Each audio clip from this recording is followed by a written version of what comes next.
Selamat malam pemirsa, gelombang kecerdasan artifisial kian masif menyentuh ruang redaksi. AI kini dapat membantu insan pers mempercepat produksi berita dalam hitungan detik. Namun di balik kemudahan tersebut, jurnalisme dihadapkan pada ujian mendasar. Bagaimana menjaga empati, verifikasi dan integritas di tengah derasnya otomatisasi. Bersama saya Fitri Megantara, Top Issue Jurnalisme Empati di Tengah Tantangan AI.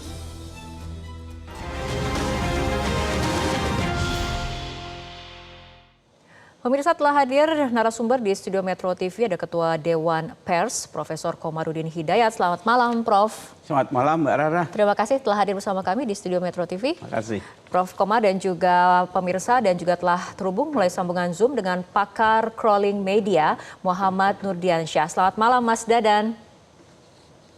Selamat malam, Mbak Fitri. Salam sehat selalu. Baik, kita akan mulai diskusi dari Prof. Komarudin dulu. Prof, ini mengenai jurnalisme ini kan bukan sekedar memindahkan data, melainkan ada juga soal rasa, ada juga soal empati. Nah, batasnya seperti apa penggunaan AI yang bisa berdampak konsekuensi serius bagi penulisan berita menurut Anda? Iya, sekarang ini kita memang sulit untuk menolak jasa AI. Informasi-informasi yang basic itu mudah sekali didapatkan dengan AI yang common sense. Pertanyaannya adalah apakah AI itu sekedar menjadi pendukung atau menjadi agent dan pengganti kita? Kalau itu pendukung memang mestinya seperti itu. Tapi dengan perkembangan AI yang semakin sedemikian rupa dan masyarakat kita yang juga tidak ada bimbingan literasi, tidak kritis, maka kemudian AI itu menjadi pengganti. Yang ini bahayanya. Yang berikutnya, AI itu digunakan oleh media sosial, masyarakat yang menggunakan, yang mereka menyajikan tayangan-tayangan yang sifatnya sensasional, emosional, tidak kritis, dan masyarakat yang punya problem politik, ekonomi, lelah, itu kan enggan berpikir. Berpikir itu kan melelahkan. Maka yang paling mudah itu responnya kan like or dislike. Jadi media sosial terutama itu isinya ada like or dislike. Implikasi bisnisnya apa? Adalah bahwa pemirsa TV, pembaca koran misalnya, sekarang menurun drastis. Orang pada pindah ke media sosial. Sementara iklan itu kan buying audience. Di mana ada audiens yang banyak, maka iklan ke situ. Inilah kemudian implikasi bisnisnya bagi pers itu mengakibatkan menurun drastis lari ke sana. Nah, sementara para YouTuber misalnya, dia tahu betul yang bisa mengundang pemirsa yang banyak itu yang agak sensasional. Walaupun tidak akurat, karena semakin banyak follower berarti pundi-pundinya naik. Nah, disinilah kemudian terjadi satu manipulasi kalkulasi ekonomik, tapi mengorbankan integritas, mengorbankan otentisitas berita, kadang mengorbankan prinsip edukasi. Ini yang tengah terjadi dalam masyarakat. Oke, berbicara tapi dari sisi jurnalis dan jurnalisme, Prof. Dewan Pers kan baru saja merilis aturan penggunaan AI. Nah, ini apa poin yang paling krusial dalam aturan tersebut untuk memastikan, untuk menjamin agar jurnalis ini tetap menjadi pilot nih, Prof. Bukan hanya sekedar penumpang dari mesin otomatis. Pertama, kami melakukan beberapa edukasi ya, bahwa AI itu akurasinya sehingga tidak bisa dipegang, jangan terlalu dipercaya. Karena dia toh asal ambil saja. Yang implikasinya ini juga melanggar prinsip hak-hak produsen, publisher. AI itu laksana platform, laksana mall yang besar. Siapa saja boleh datang ke situ. Ada istilah palu gada, apa yang lo minat gua ada, apa saja dikasih. Pertanyaannya dari mana mall platform itu menyediakan barang sebanyak itu? Dia ngambil aja dari berbagai buku berita. Jadi bayangkan ada jurnalis melakukan investigative research lama dengan biaya mahal, tapi ujungnya kemudian diperas, diambil, dicarikan oleh AI dan wartawan itu mengambil dari situ dengan mudahnya. Sehingga ada kecenderungan seragam. karena sumbernya sama. Dan Homogen, juga jadi tidak seperti itu ada ya. pendalaman. Oke, nah Prof mengenai crawling informasi, saya akan ke Mas Dadan terlebih dahulu. Ya, Mas Dadan, bagaimana sih sebetulnya mesin ini mengumpulkan ataupun crawling informasi dari jutaan sumber berita dalam waktu singkat dan idealnya tanpa kehilangan konteks? Baik, terima kasih Mbak. Jadi mungkin sebelum itu, dalam pandangan awal saya melihat bahwa memang pengaruh AI ini banyak sekali mengubah tentang rantai pasok berita ini ya, dari kelangkaan jadi banjir informasi. Nah ini saya kira menjadi basis dasar kami untuk melakukan aktivitas analisa di crawling data tersebut. Kalau dalam ekosistemnya, betul tadi sejalan dengan yang disampaikan oleh Prof. Komarudin. Jadi ekosistemnya kurang lebih satu. Kalau bicara tentang produksi, kita melihat banyak sekali AI yang sudah mampu memproduksi konten-konten secara cepat, murah, bahkan juga gratis. Yang kedua, juga dalam kaitan terhadap aspek distribusi. Distribusi ini, platform sosial media ini mengangkat konten bukan berdasarkan kebenaran, tapi melainkan engagement. Nah, sehingga bias-bias terhadap misinformasi, hoax itu masih sangat tinggi. Yang ketiga, fenomenanya adalah tentang agregasi. Aspek agregasi ini tentang peranan ataupun fenomena-fenomena akun-akun perantara. Kita kenal dengan istilah homeless media, kita tahu dengan Clipper account, bahkan juga akun-akun fanbase dan akun-akun propaganda lain yang seringkali ini melakukan reframing terhadap pemberitaan tersebut. Dan yang ketiga, tadi betul terkait dengan konsumsi. Kita melihat transisi adanya transformasi konsumsi publik dalam mengonsumsi terhadap berita hal tersebut yang memang sudah mulai secara instan melalui platform sosial media dan sebagainya. Nah, oleh karenanya seringkali bahwa viralitas ini memang tidak sejalan dengan fakta, sehingga dalam dampak negatifnya ini bahkan justru juga seringkali berdampak terhadap krisis reputasi, terhadap institusi, pejabat publik, bahkan juga terhadap tokoh lainnya. Nah, selain itu juga melanjutkan tentang bagaimana aktivitas scrolling data, tentu pengaruh AI dalam aktivitas scrolling data sebetulnya adalah ada beberapa peran penting, diantaranya adalah crawling sistemnya, kita sudah mampu menggunakan tentang based on keywords ataupun juga prompting yang mampu mengakumulasi beragam percakapan publik itu secara langsung ataupun secara real time seperti itu. Dan yang kedua adalah peran AI-nya sebenarnya dalam NLP. Nah ini yang memang sangat memudahkan juga bahwa aktivitas jurnalistik pun bahkan bisa mengonsumsi platform seperti digital listening tools ini untuk aktivitas yang memang sudah mendapatkan output dalam bentuk analisa kontekstual. Namun pada prinsipnya saya mungkin meng-highlight-nya walaupun ada solusi-solusi crawling media ini, tetap saja bahwa AI ini dalam pandangan saya memang hanya sebagai akselerator riset untuk aktivitas jurnalistik ini. Untuk outputnya, validasi akhir, tetap saya meyakini bahwa peran penting jurnalistik ini menjadi penting. Karena tadi, fenomenanya banyak sekali di era kebanjiran informasi ini, informasi-informasi hoax dan juga informasi-informasi yang tentang penting untuk bisa di cross-check ataupun juga divalidasi oleh editorial judgment tersebut. Oke, baik. Prof. Komar, tanggapannya mungkin? Oh iya, saya sepakat ya, saya ingin nambahin saja ya, fenomena dalam masyarakat ya, bahwa saya sebagai Ketua Dewan Pers itu kan pertanyaannya sampai kapan pers itu bisa menemukan kejayaan kembali atau bagaimana pers bisa mengatasi disrupsi ini. Karena sekarang ini masyarakat itu dimanjakan oleh teknologi digital dan lewat basis internet AI yang sifatnya lebih emosional, subjektif, dan mereka tahu betul, mereka itu bisa membaca emosi, pikiran segmen masyarakatnya.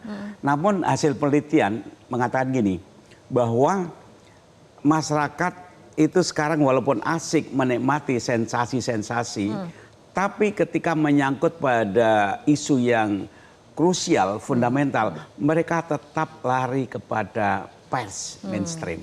Nah ini Prof, bagian mana dari tugas jurnalis yang menurut Prof kemudian sebagai Dewan Pers mengatakan bahwa ini mutlak tidak boleh disentuh oleh AI, atau bagaimana cara kita memanfaatkan momentum disrupsi ini untuk kemudian melangkah lebih maju? Tahan dulu jawaban dari Prof karena kita ikuti jeda berikut terlebih dahulu.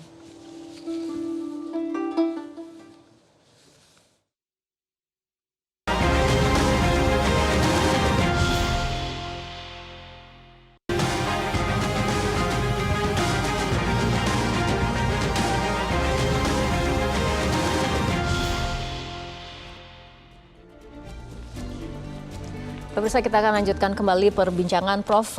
Tadi mengenai pertanyaan bagaimana kemudian dari tugas jurnalis yang menurut Anda ini kemudian mutlak tidak boleh disentuh oleh AI, atau kemudian bagaimana cara kita memanfaatkan ataupun momentum disrupsi ini bisa dimanfaatkan dengan baik. Ya. Kita sulit ya untuk menyangkal AI itu ya. Dan sekarang AI itu kan berkembang terus. Tapi berapa hal yang perlu kita lakukan ya. Dan ini sebenarnya problem ini dialami semua negara di dunia. Satu, bagaimana pers itu tetap menjaga idealisme, integritas dan kualitas. Jangan hanyut pada emosi, sensasi yang tengah dinikmati masyarakat di era disrupsi ini. Yang kedua, saya berharap ya bersamaan dengan pemerintah intelektual, masyarakat memberikan literasi, itu lama-lama mereka juga akan mengalami satu anti klimaks, mulai kritis, mereka jenuh, sehingga akan menghargai kualitas informasi. Disinilah peran media mainstream itu menjaga integritasnya agar akhirnya mereka kembali kepada media mainstream sebagai referensi. Yang ketiganya yang agak mengganggu memang saat ini sebagian politisi dalam berkompetisi itu menggunakan buzzer-buzzer yang penuh hoax, fake, doxing dan sebagainya. Ini yang merusak. Jadi saya berharap bahwa ke depan para politisi misalnya itu juga jangan seenaknya lah membayar buzzer-buzzer ngerusak pikiran emosi masyarakat. Oke, Prof. Tapi di tengah gempuran AI seperti ini, artificial intelligence, apa kemudian pesan Prof terhadap para jurnalis muda, terutama agar kemudian mereka tidak kehilangan jiwa jurnalismenya dan tetap mampu memberikan dampak sosial di tengah banjir informasi otomatis? Yang saya amati ya, bahwa sejak awal berdirinya pers informasi institusi ini mereka itu pejuang mengusung idealisme, pemikir kebudayaan, politik, demokrasi, di samping tentu memberikan hiburan. Nah, wawasan komitmen tentang kebudayaan dan politik demokrasi ini saya harap jangan ditinggalkan oleh para jurnalis. Jangan kemudian terbawa arus pada pemikiran yang sangat pragmatik semata untuk mengejar economic survival. Sayang sekali, dan dalam hal ini saya berharap pemerintah juga ikut peduli lewat Komdiji bagaimana membantu menghidupkan idealisme dan juga menyelamatkan bisnis informasi ini yang tengah kena hantaman dari AI. Oke, Mas Dadan, bagaimana pandangannya? Apakah kemudian sepakat dengan tadi pandangan dari Prof. Komar?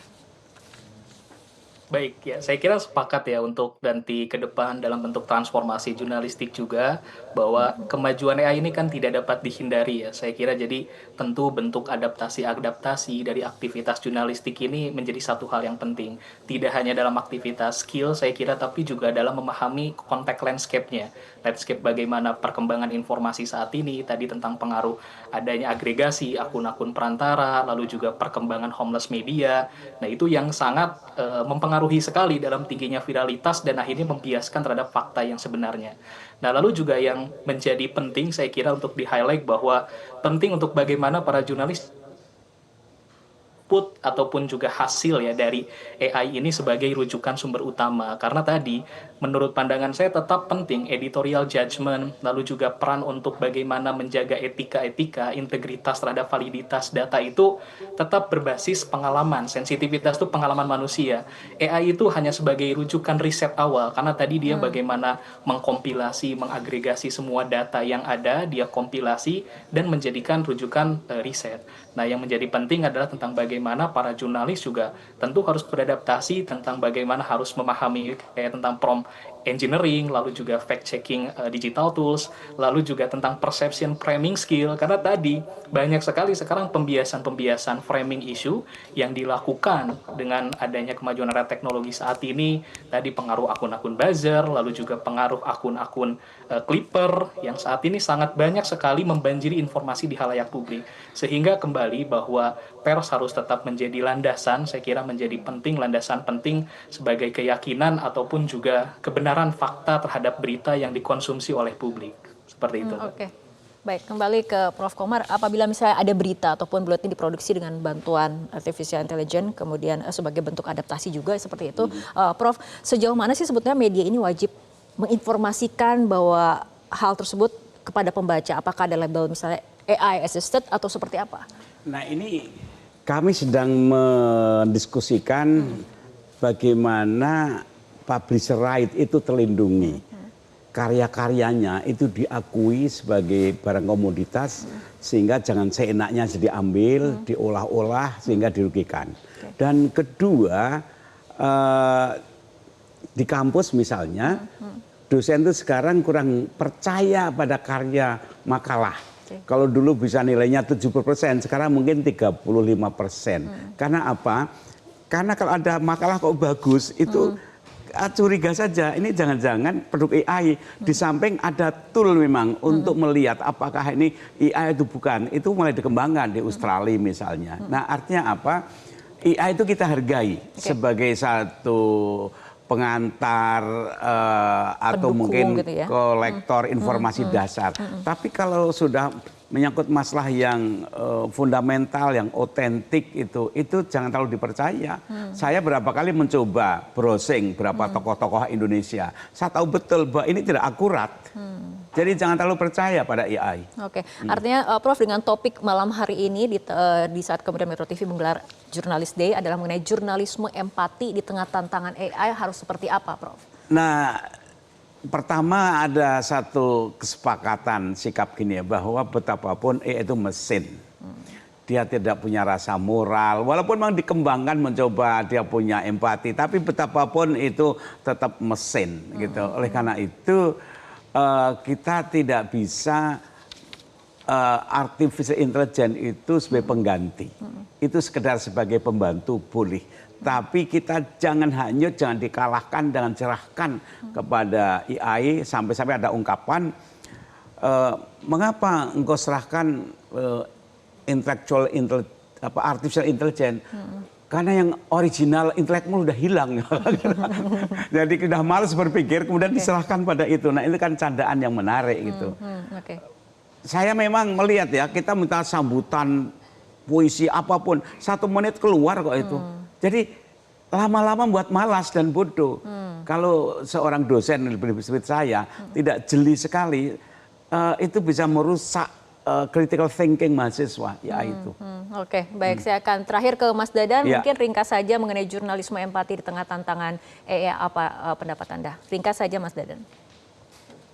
Baik, jadi pada dasarnya menurut pandangan saya adalah AI ini memang tidak bisa menggantikan peran jurnalis, tapi melainkan AI tadi mampu berperan dalam sebagai akselerator riset. Nah, dalam kaitan hal ini tentu juga saya menyadari bahwa pers ini sebagai pilar penting terhadap pemberitaan yang memang menyajikan tadi kebenaran dan validasi fakta yang sebenarnya. Karena di tengah era gempuran informasi penuh ketidakpastian saat ini, di era banyaknya misinformasi dan hoax, tetap masyarakat butuh konsumsi kebenaran dan juga fakta pemberitaan. Dan saya kira pilar dan fundamentalnya itu ada di dalam ekosistem pers ini, seperti itu. Oke, baik. AI tidak bisa mengganti peran jurnalis, pers pilar penting dalam pemberitaan. Seperti itu ya Mas Dadan. Mas Dadan juga Prof. Komar, terima kasih telah berbincang bersama kami malam hari ini dalam Top Issue. Pemirsa, AI mungkin akan semakin pintar dan cepat. Tetap insan pers dituntut untuk tetap bermakna, menjaga nurani dan merawat fakta. Saya Fitri Medantara, selamat malam, sampai jumpa.